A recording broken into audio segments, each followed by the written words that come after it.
Donc, nouveau fichier pour l'impression, mais couleur RGB, pour pouvoir mettre des couleurs vives qui seront affichables sur un smartphone, une tablette, un écran d'ordinateur, une télévision.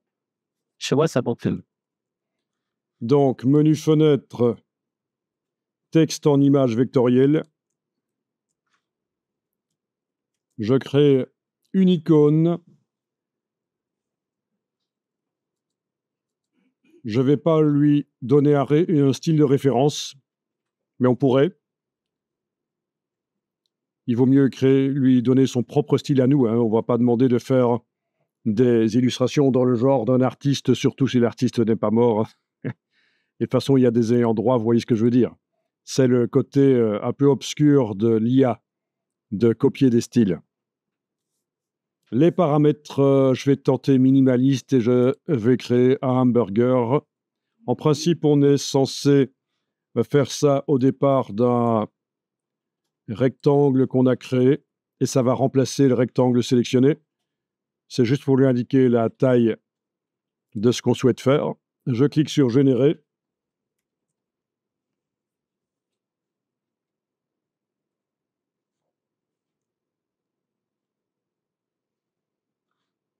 Voilà. Donc voilà ce qu'il me propose. Je vais cliquer à côté. Non, pas cliquer à côté. Je vais déplacer les autres pour voir un peu à quoi ça ressemble.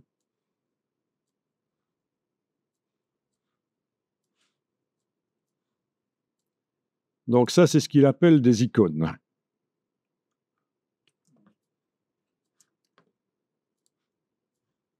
Qu'est-ce qui se passe si on lui demande de faire une icône, mais complexe?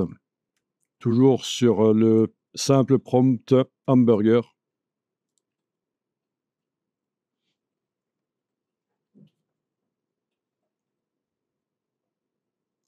Donc, je vous rappelle qu'avec un abonnement Adobe, vous avez droit normalement à 1000 générations chaque mois. Ah tiens, et il me fait des choses quand même différentes là.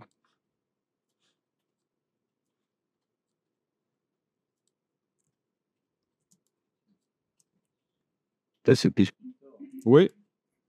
Pas une icône. C'est surprenant parce que je lui ai demandé une icône complexe et il me fait des icônes plus simples que ce qu'il a fait au-dessus quand c'était icône minimaliste.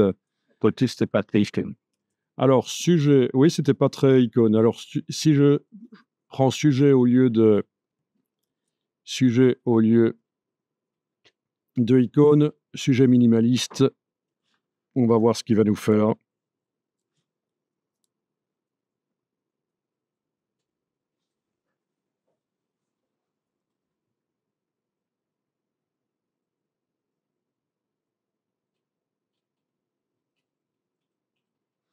OK.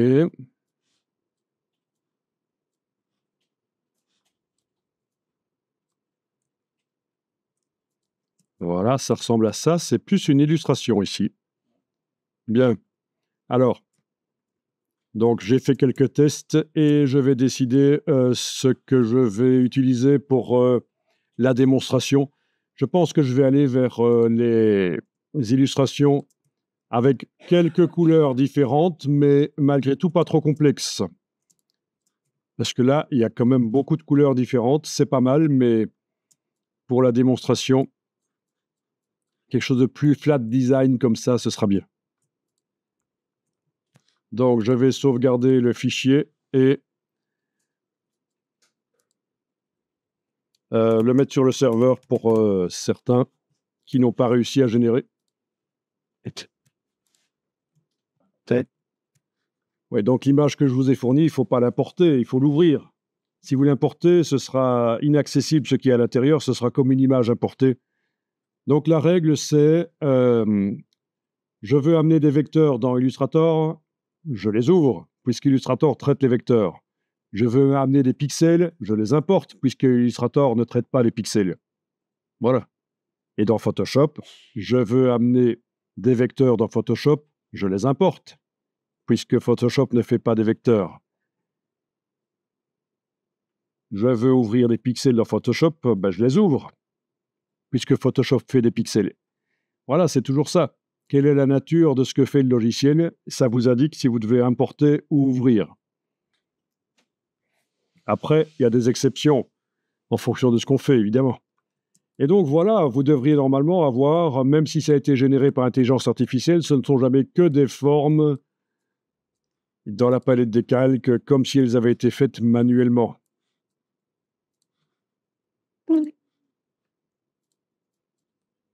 Mais, Et donc, ce sont chaque fois des groupes avec des sous-groupes on est et des groupes à l'intérieur. C'est la foire aux groupes. Ceci, avec leur effet métallique gris, ça me fait quand même furieusement penser à certaines illustrations qu'on voit dans les fast-foods. Il y a de l'identité visuelle qu'on trouve dans les fast-foods au mur. Ça vous rappelle rien? Moi, ça me rappelle du gris comme ça. Ça me rappelle des choses. Ça doit être un peu inspiré. Donc, celle du bas, trop complexe pour ce qu'on va faire. Celle du milieu, c'est un peu trop borderline, on va dire. Donc, c'est celles du dessus qui vont nous intéresser. Voilà, il va falloir choisir votre hamburger. N'hésitez pas. Bon, je vais prendre celui de droite. Vous allez le copier et aller le mettre dans un nouveau document. Ce sera encore plus simple. Et le coller dans un nouveau document. Vous pouvez l'agrandir si vous voulez. Non, c'est bien qu'il soit petit, c'est bien parce qu'on va faire plusieurs versions, c'est pas mal. Gardez le petit comme ça dans un nouveau document. Voilà, j'enregistre ça sous le nom colorisation-01.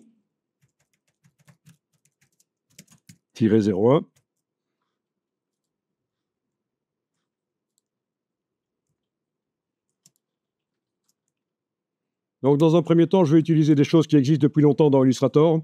Donc, même ceux chez qui l'intelligence artificielle est un peu en rade, vous allez pouvoir faire ce qui va être fait. Ensuite, je passerai quand même à la colorisation par intelligence artificielle. Comme ça, vous verrez ce que ça permet de faire. Et donc là, il est possible que chez certaines, ça ne marche pas.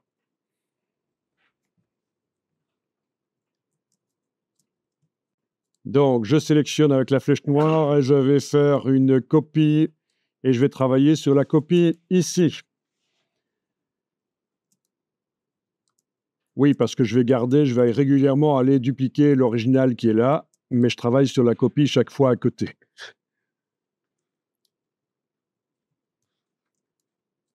Vous allez dans le menu Édition, modifier les couleurs. Édition, modifier les couleurs, et dans le sous-menu, vous avez, ça c'est des pré-réglages qui s'appliquent tout de suite, sauf ceux avec les 3 petits points, c'est pas très intéressant. Ce qui nous intéresse le plus ici dans un premier temps, c'est ceci, redéfinir les couleurs de l'illustration. Donc d'office, pour que vous puissiez bien voir, les vecteurs qui étaient sélectionnés, on les voit plus, on voit plus qu'ils sont sélectionnés, mais on travaille réellement sur ça qui était sélectionné quand on est allé dans la boîte. c'est aussi. La partie intéressante dans la boîte ici, c'est quand on va dans les options avancées. Donc, cliquez sur options avancées.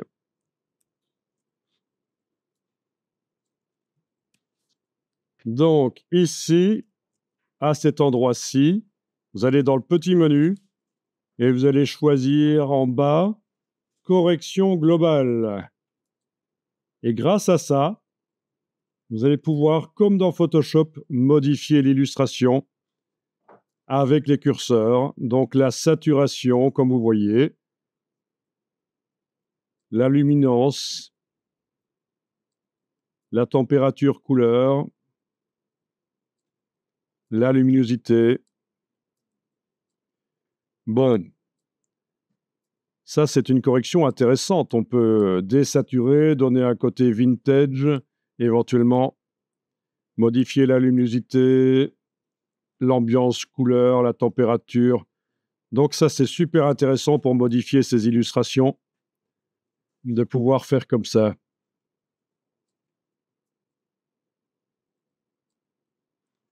OK. Et donc, je peux redémarrer de l'original que je duplique et à nouveau, édition, modifier les couleurs, redéfinir les couleurs d'illustration, options avancées, à nouveau vérifier dans le petit menu correction globale et modifier et tester. Et OK. Et voilà, on fait différentes versions, des variantes, couleurs. Ça, c'est sympa. Je vais redémarrer à nouveau de l'original que je duplique. Voilà. Je vais mettre ça comme ça. Et donc, je vais aller modifier ça.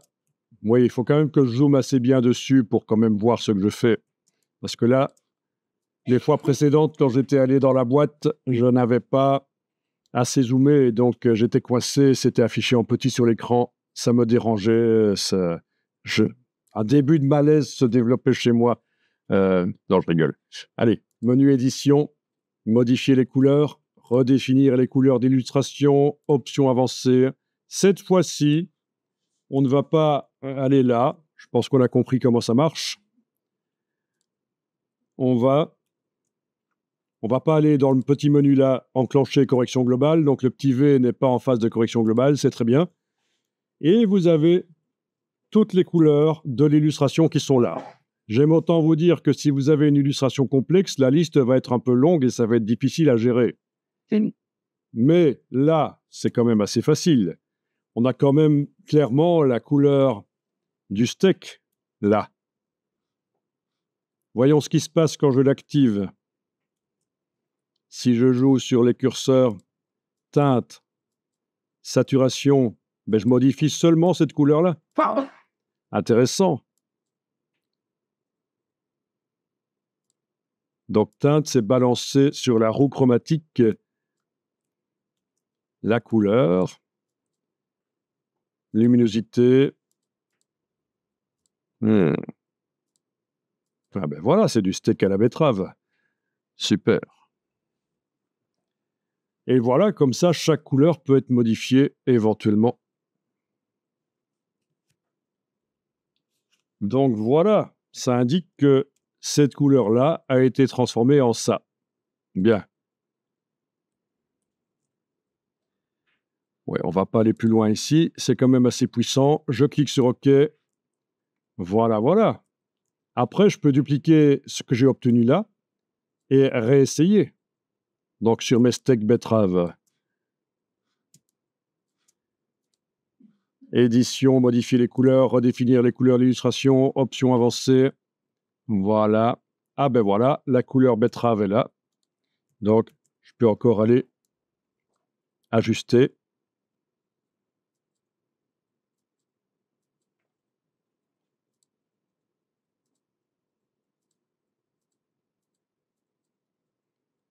OK. Amusant.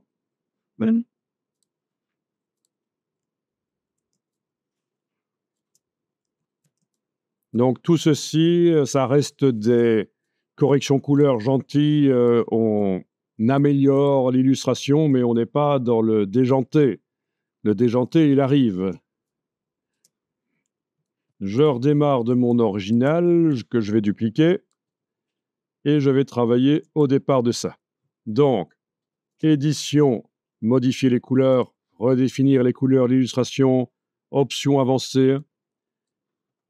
Vous avez ici quelque chose qui peut modifier l'application des couleurs. Si on clique là-dessus, chaque fois qu'on clique, ça va inverser les couleurs entre les objets. Voilà. C'est donc ici. Alors, je vous conseille, quand vous voyez quelque chose qui vous plaît, de cliquer sur OK, de dupliquer et de continuer sur la copie, parce que pour retrouver quelque chose qui est apparu, surtout si vous avez beaucoup de couleurs, ça va être difficile. Donc, en quelque sorte, on sauvegarde comme ça. Alors, il faudrait quand même, ce serait bien de faire un raccourci clavier pour aller dans ce menu. On va le faire, parce qu'il y en a marre d'aller chaque fois dans le menu et le sous-menu. Donc, le raccourci clavier, et ça c'est valable pour tous les items de menu dans les logiciels Adobe, les items qui n'ont pas de raccourci clavier, on peut en créer un. Mais il va falloir en créer un qui n'existe pas déjà dans le logiciel et qui n'est pas non plus utilisé par d'autres logiciels en train de tourner sur l'ordinateur, ni par le système d'exploitation. Alors, c'est dans Édition, Raccourci clavier. Ça, ce sont les raccourcis par défaut. On ne peut pas les modifier. C'est pas grave, on va quand même les modifier. Et quand on essayera de sauvegarder, quand on cliquera sur OK, il va nous dire impossible de modifier les paramètres par défaut. Vous devez l'enregistrer sous un autre nom et vous aurez votre propre jeu de raccourcis clavier qui sera là. Donc, où est-ce qu'on va ici? Dans les menus, commandes de menu, pas les outils. Quel menu? C'est menu édition. Comment ça s'appelle? Modifier les couleurs de l'illustration. Ah, on a ici modifier les couleurs. Redéfinir les couleurs de l'illustration, c'est ça. Qui n'a pas de raccourci actuellement. Ça se voit. Je clique sur la petite case ici. Et puis, je vais taper au clavier un raccourci. Donc, il faut que je trouve un raccourci qui n'est pas utilisé, ni par le logiciel, ni par l'ordinateur, ni par d'autres logiciels. Donc, je ne sais pas quoi. Tu as dit Alt-C? Ouais, ça a l'air de marcher. Bien vu. Donc, on va cliquer sur OK. Comme prévu, il nous dit qu'il faut enregistrer le fichier. Vous donnez le nom que vous voulez. Et là, dans le menu Édition, modifier les couleurs, on voit que l'item de menu a maintenant le raccourci clavier qu'on a choisi. Donc, en sélectionnant le hamburger, je fais Alt-C et j'arrive directement presque au bon endroit. Et là, je peux cliquer sur l'icône. Voilà, et chaque fois que je vois un truc intéressant, je clique sur OK, je duplique, Alt-C, voilà.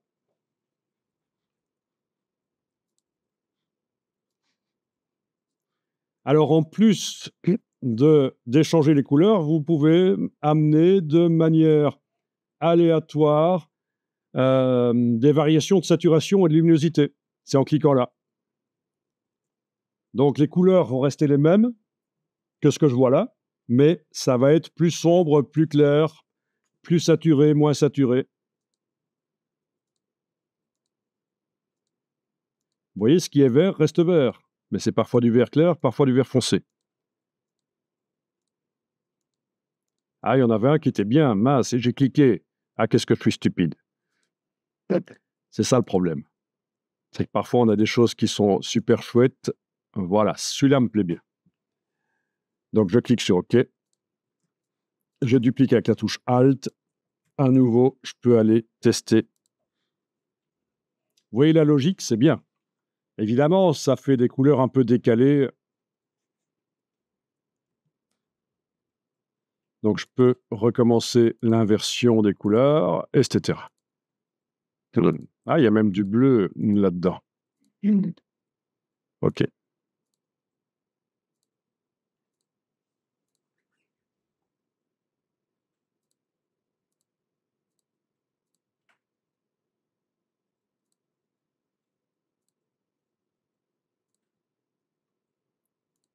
Et la saturation.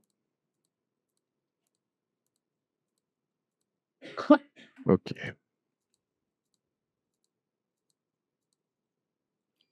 Ok, voilà. Donc, le principe, c'est ça.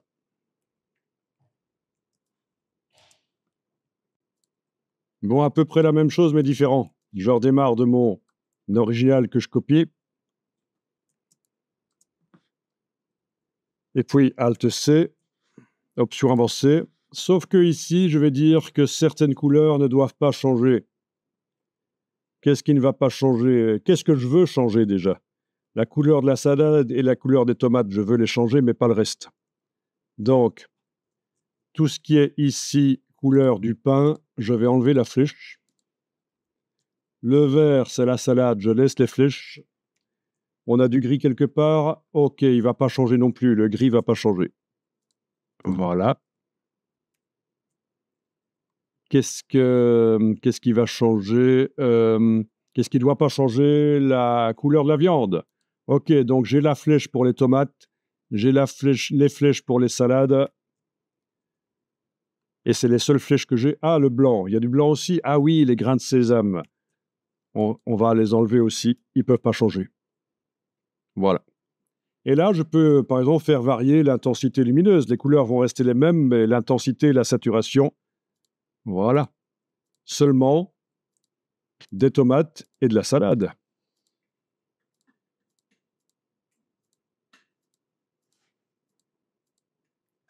Bien.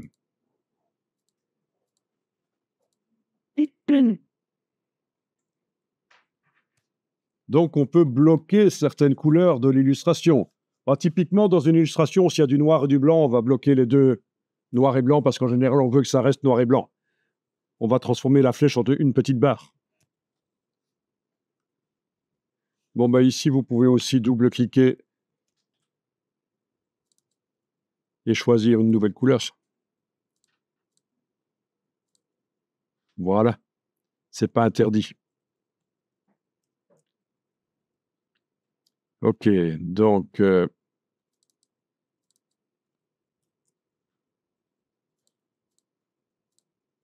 voilà.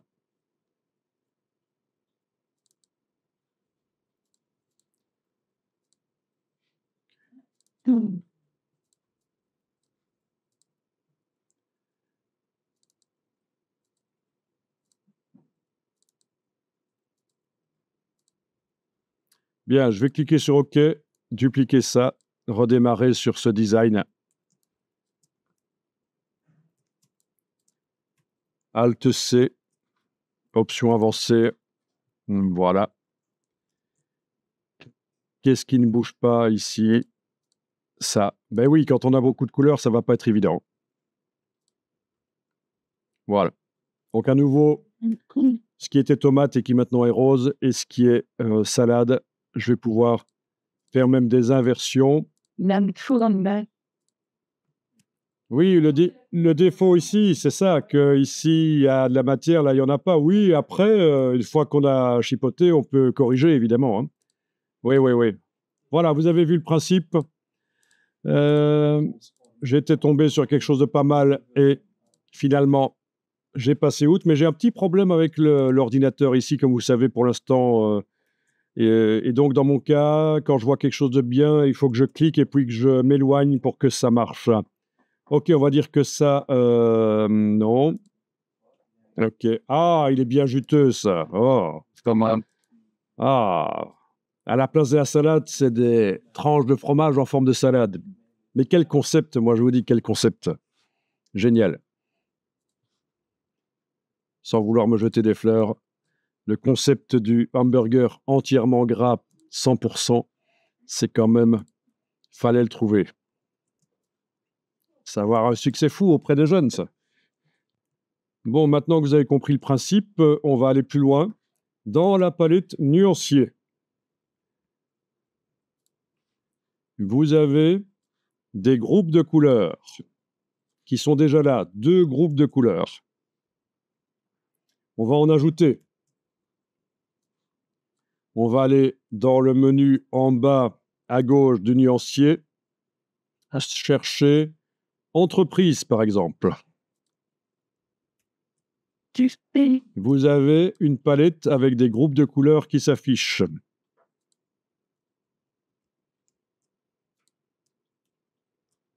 Chaque fois que vous cliquez sur un groupe qui vous intéresse, il s'ajoute dans le nuancier d'à côté. Vous passez au suivant, la palette suivante avec la flèche noire. OK, on est dans festivité, j'ajoute ça. Suivante, on est dans affiche russe, j'ajoute ça. Suivante, etc. Vous voyez, ces différentes ambiances antiques. On peut en ajouter autant qu'on veut, évidemment. Et ces groupes de couleurs, on a vu tout à l'heure qu'ils pourraient venir de color.adobe.com aussi. On pourrait aussi les créer au départ d'une photo directement dans Illustrator. En fait, il suffit de vectoriser la photo avec un nombre restreint de couleurs et puis de les ajouter au nuancier. Bon, vous en avez ajouté, c'est bien. Ça marche. Donc, il suffit de cliquer sur le dossier et ça s'ajoute. Ah ok, à un certain moment, je suis sorti des groupes couleurs, j'arrive dans les motifs. Bon, ça c'est pas mal, j'en ai plein qui vont servir. Donc, je redémarre du hamburger d'origine. Le voilà. Je vais dans la redéfinition des couleurs, option avancée. Et là, vous pouvez cliquer tout simplement sur les groupes couleurs et regarder ce que ça donne. C'est pas génial, ça? Voilà. OK, je duplique. Voilà, choisissez un bazar. C'est au hasard qui les applique.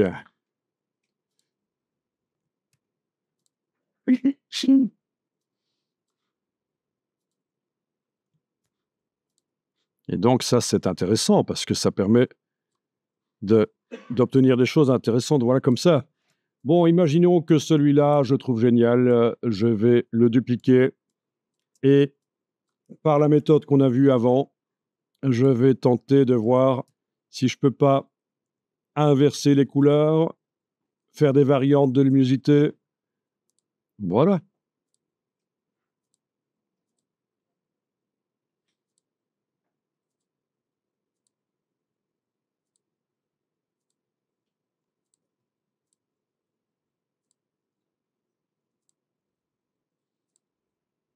OK. Puis, à nouveau dupliquer. Ça, c'était les inversions de couleurs que j'ai faites. Maintenant, je vais m'occuper de variantes de saturation et luminosité.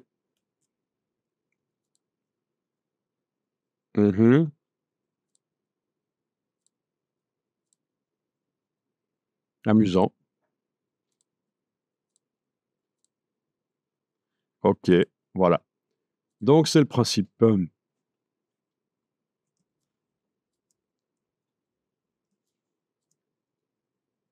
Très créatif, quoi. Voilà. Donc, vous avez peut-être remarqué, vous allez faire des tests, qu'on peut aussi choisir directement ici les gammes couleurs, mais sans les voir, en fait, hein, à cet endroit-là. Et les appliquer. Par exemple, métaux. Voilà, métaux. Qu'est-ce qu'on a d'autre? Neutre. Voilà, etc. Aliments, fruits. Enfin,